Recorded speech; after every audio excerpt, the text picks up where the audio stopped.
Hi everyone, it's Brandon Novick. Today we're talking about something that every insurance agent and honestly every salesperson deals with: persistence versus persuasion. If you've ever thought, I'm not just a natural salesperson or I don't have the perfect words to convince people, good news. You don't have to. What you do need is persistence. And today I'll show you why persistence often wins even whenever persuasion doesn't. Please remember to like and subscribe if you haven't already. And if you sell life insurance or Medicare, we are actively recruiting in a platform that can give you over 10 inbound appointments every single day. You can reach out at blackrockinS.com. Let's get into it. There's this myth out there that the best salespeople are smooth talkers with silver tongues. Like, they could just sell ice to an Eskimo or convince someone that they need a lifetime supply of socks instead of just on Christmas.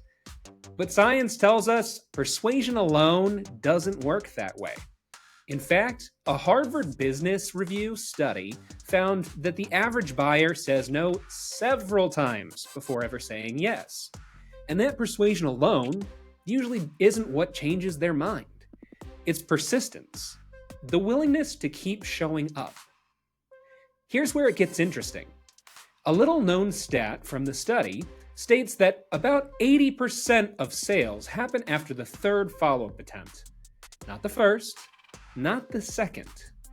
Now most agents, they give up after one or two attempts, which is like going to the gym twice and then expecting abs. It hasn't worked for me yet. How about you? Persistence works because of something called the mere exposure effect.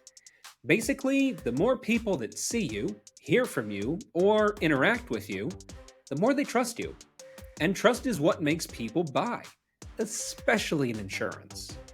So, even if you're not the most persuasive person in the room, persistence alone builds familiarity. And familiarity builds trust.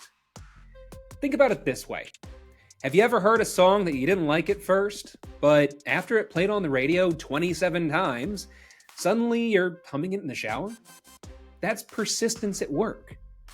Or when your kid keeps asking for candy at the store. They're not persuasive, they're just persistent. And eventually you give in. Not because they have a logical argument, but because they wore you down. And I've got 3 of them against me at the same time. Insurance sales works the same way, minus the candy aisle meltdown.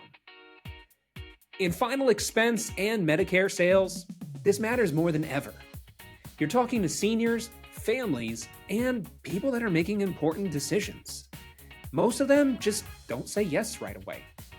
But if you keep following up, keep showing up with consistency, eventually you're the one they trust whenever it's time to make that decision. That's why here at BlackRock Insurance Group, we don't just talk about closing techniques. We teach agents to be present, consistent, and persistent. That's how careers are built. Now, persistence isn't the same as pestering. There's a balance.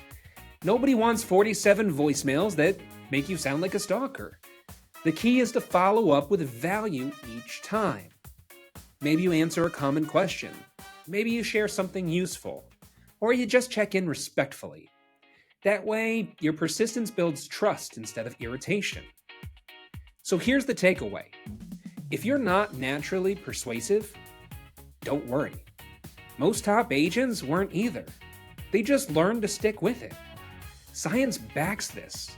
Real life proves it. And every agent I've ever seen succeed has done it. Persistence beats persuasion every time.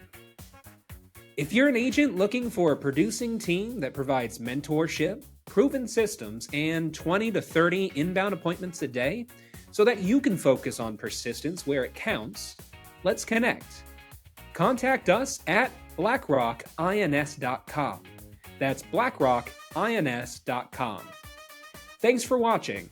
Don't forget to like, subscribe, and comment below. What's one area of your business where persistence has paid off for you?